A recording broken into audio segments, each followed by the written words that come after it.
Hello दोस्तों, how are you all. Welcome back to law prep judiciary. I hope आपकी तैयारी अच्छी चल रही होगी।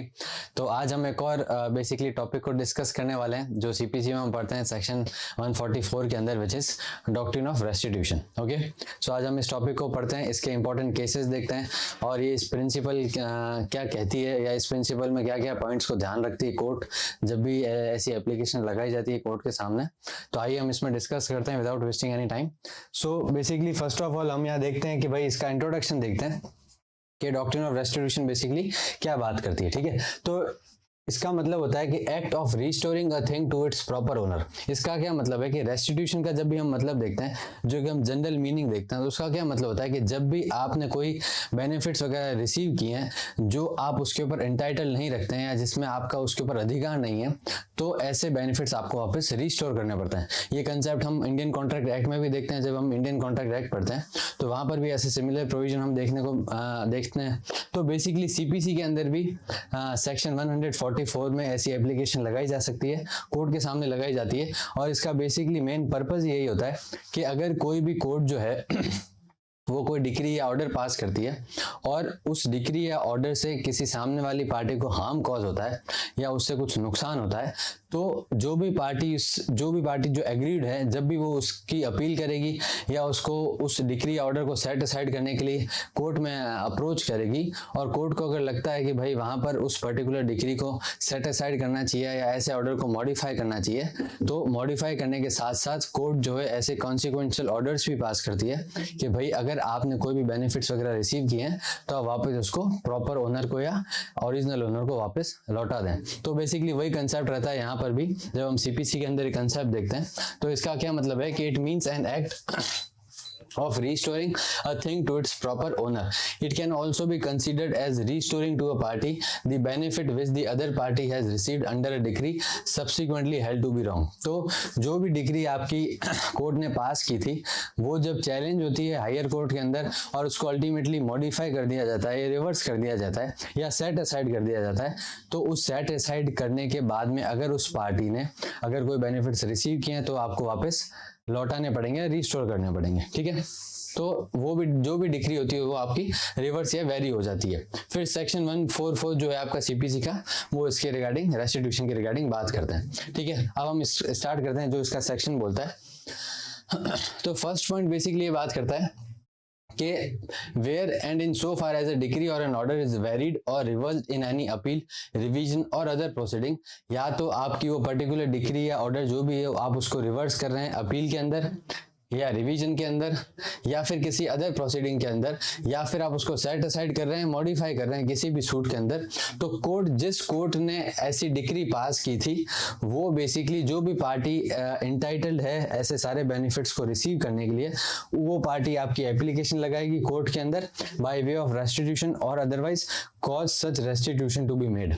ठीक है, तो जिस कोर्ट ने ऐसी बेसिकली आपकी डिग्री पास की थी उस कोर्ट में आप वो पर्सन ऐसी एप्लीकेशन लगाएगा और place the parties in the position which they would have occupied but for such decree or order such part thereof as has been varied, reversed, set aside or modified, and for this purpose the court may make any orders including orders for the refund of cost and for the payment of interest, damages, compensation and mean profits जो भी consequential है ऐसे decree के variation या set aside होने पे।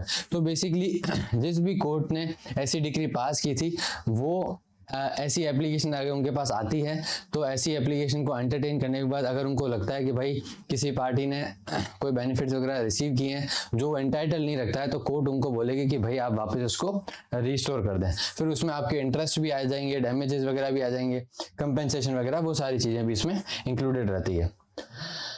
फिर इसका एक्सप्लेनेशन ये बोलता है कि the expression court which pass the decree का क्या मतलब है। ठीक है, तो इसमें ये होता है कि वेयर द डिक्री और ऑर्डर हैज बीन वेरिड और reversed in exercise of appellate और रिविजनल जुरिसडिक्शन, तो वो आपकी मानी जाएगी कोर्ट ऑफ फर्स्ट इंस्टेंस। मतलब जो भी कोर्ट जो है ऐसी डिक्री को वेरी कर रही है, रिवर्स कर रही है, वो आपकी कोर्ट ऑफ फर्स्ट इंस्टेंस मानी जाएगी।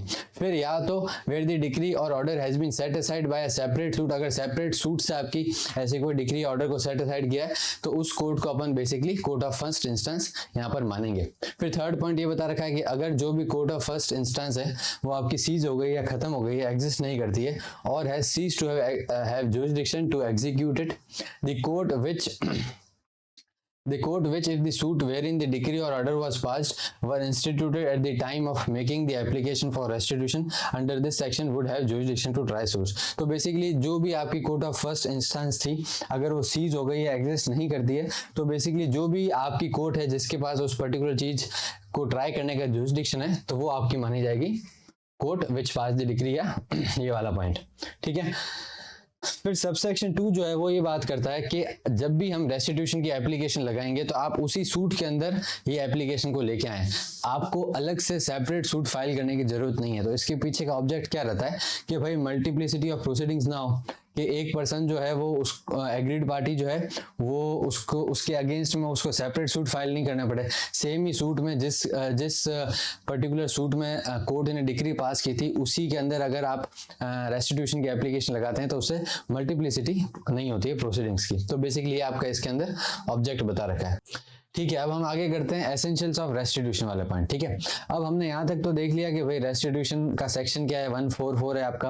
अब इसमें आपको ये चीज भी ध्यान रखनी है कि जो कोर्ट ऐसी डिक्री पास कर रही है उसी कोर्ट में वैसे एप्लीकेशन लगाते हैं, क्योंकि हायर कोर्ट जो है वो आपकी ऐसी अपील को या तो रिवर्स कर रही है या उसको मॉडिफाई कर रही है। तो जिस कोर्ट ने वो डिक्री पास की है अपन उस कोर्ट के अंदर ऐसी डिक्री लगाते हैं, ठीक है। अगर वो लेट से लोअर कोर्ट थी और लोअर कोर्ट एग्जिस्ट नहीं कर रही तो फिर हम अकॉर्डिंगली अपीलेट या रिविजनल कोर्ट के अंदर ऐसी एप्लीकेशन लगाते हैं, ठीक है। अब हम बात करते हैं एसेंशियल्स ऑफ रेस्टिट्यूशन की।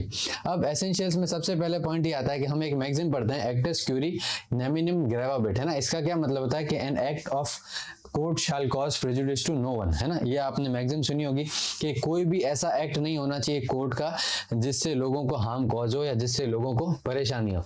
तो बेसिकली इसी डॉक्ट्राइन के ऊपर या इसी मैगजीम के ऊपर हमारी ये जो प्रिंसिपल है रेस्टिट्यूशन का वो इसके ऊपर बेस्ड है।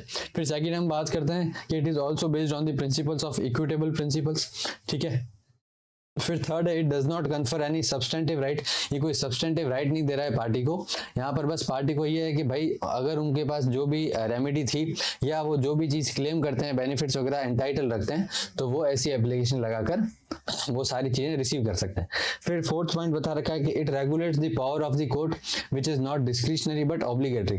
तो ये कोई कोर्ट की डिस्क्रिशनरी पावर नहीं है। अगर कोर्ट को लगता है कि यहाँ पर रेस्टिट्यूशन की जरूरत है या यहाँ पर इनके इस केस में किसी एक एग्रीड पार्टी के साथ में लॉस हुआ है, नुकसान हुआ है, तो उन केसेस में फिर कोर्ट जो है वो ये एक ऑब्लिगेटरी पार्ट है कि कोर्ट जो है कोर्ट की गलती की वजह से किसी को हार्म सफर ना करना पड़े, ठीक है। फिर आता है कि it can be granted not only against the party to the litigation but also against his legal representative, ठीक है। अगर जो भी पर्सन इंटाइटल था रेस्टिट्यूशन के लिए, लेट से अगर उसकी डेथ हो जाती है, तो ऐसे केसेस में जो उसके एलआर वगैरह है वो भी आपके इस एप्लीकेशन के लिए एंटाइटल रखते हैं, ठीक है। फिर restitution could be claimed by an application then no separate suit shall be brought for such relief, ठीक है। ये हमने पॉइंट देख लिया। फिर आगे हम देखते हैं कंडीशंस फॉर रेस्टिट्यूशन। अब कंडीशंस क्या क्या है, तो फर्स्ट ये है कि restitution sought must be in respect of the decree और order which had been varied और रिवर्स। तो रेस्टिट्यूशन की एप्लीकेशन लगाने के लिए आपकी पहले वाली डिक्री या तो रिवर्स होनी चाहिए या वेरी होनी चाहिए, उसमें कुछ मॉडिफिकेशन होना चाहिए, ठीक है। फिर नेक्स्ट है the party applying for restitution must be entitled to such benefit. जो भी पार्टी अप्लाई कर रही है, ऐसी एप्लीकेशन लगा रही है, वो इंटाइटल्ड भी होनी चाहिए बेनिफिट्स को क्लेम करने के लिए। इसका ये मतलब हो गया कि भाई कोई भी स्ट्रेंजर जो है वो ऐसी एप्लीकेशन आपके कोर्ट के सामने नहीं लगा सकते, ठीक है। थर्ड पॉइंट ये है कि जो भी रिलीफ आप क्लेम कर रहे हैं वो it should be properly consequential to the reversal और वेरिएशन ऑफ सच डिक्री और ऑर्डर। तो अकॉर्डिंगली आपको जितना आपके लॉस हुआ है उसके हिसाब से आपको रेशियो के हिसाब से या उस प्रोपोर्शन के हिसाब से आपको वो सारी चीजें यहाँ पर मिलेगी या रेस्टिट्यूशन होगा आपका। इसमें हम इलस्ट्रेशन देख लेते हैं एक कि A obtains a decree against B for ₹5,000 and recovers the amount in execution, ठीक है। A जो है एक डिक्री ऑब्टेन करता है B के अगेंस्ट में 5,000 रुपए के लिए, फिर वो डिक्री आपकी रिवर्स हो जाती है अपील में।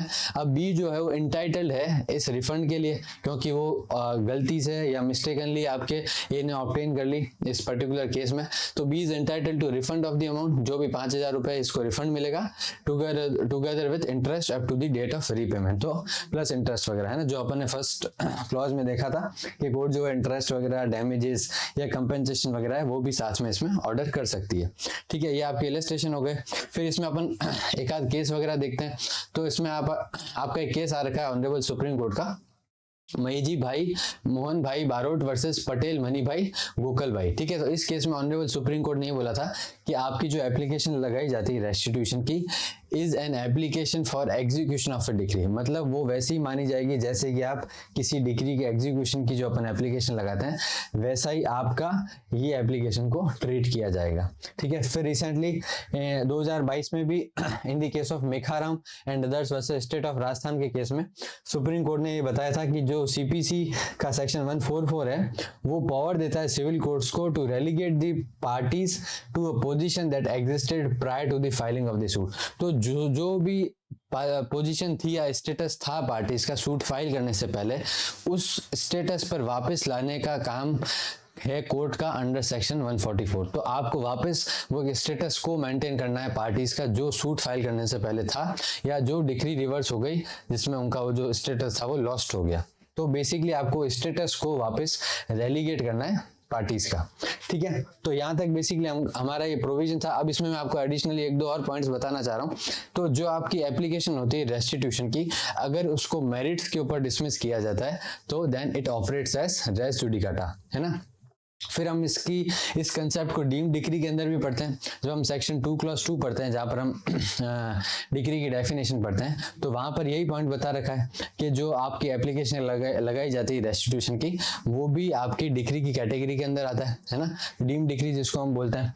तो बेसिकली एक तो पॉइंट आपको ये ध्यान रखना है। फिर दूसरा इसमें ये बता रखा है कि आपको कितने टाइम के अंदर ऐसी एप्लीकेशन को फाइल करना है। जैसे आप जो एग्रीड पार्टी हैं या ऐसी आपके अगेंस्ट में डिक्री आई है जहां पर आपको नुकसान हुआ है तो आर्टिकल 136 जो अपन पढ़ते हैं शेड्यूल में दे रखा है लिमिटेशन एक्ट 1963 के अंदर, तो वहां पर आपको 12 ईयर्स के अंदर ऐसी एप्लीकेशन लगानी है और फिर अकॉर्डिंगली आपका जो भी राइट यहाँ बनता है या जो भी बेनिफिट्स आप एंटाइटल रखते हैं वो आप क्लेम कर सकते हैं। ठीक है, फिर अब क्योंकि ये डीम्ड डिक्री का पार्ट है और हमको पता है कि every decree is appealable under section 96 हम ये कंसेप्ट पढ़ते हैं अपील वाला, तो क्योंकि ये आपका कंसेप्ट डीम्ड डिक्री के अंदर आता है तो ऐसी एप्लीकेशन के अगेंस्ट अपील भी हो सकती है और सेकंड अपील भी हो सकती है। ठीक है, एक तो पॉइंट आपको ये ध्यान रखना है, लेकिन ऐसी एप्लीकेशंस का के अगेंस्ट में आपका रिवीजन लाई नहीं करता है जो हम सेक्शन 115 ऑफ सीपीसी के अंदर देखते हैं। ठीक है, तो ये बेसिकली इंपॉर्टेंट पॉइंट्स है ये और इंपॉर्टेंट हमने जजमेंट्स वगैरह देख रहे और इसका पूरा कंसेप्ट अच्छे से आज ऑब्जर्व किया। तो आप ये सारे प्रोविजंस को ध्यान में रखें और ये केसेस को भी याद रखना। तो आज के लिए इतना ही है और अगर आपको कोई डाउट रहता है तो you can write in the comment box. Okay, so thank you every much.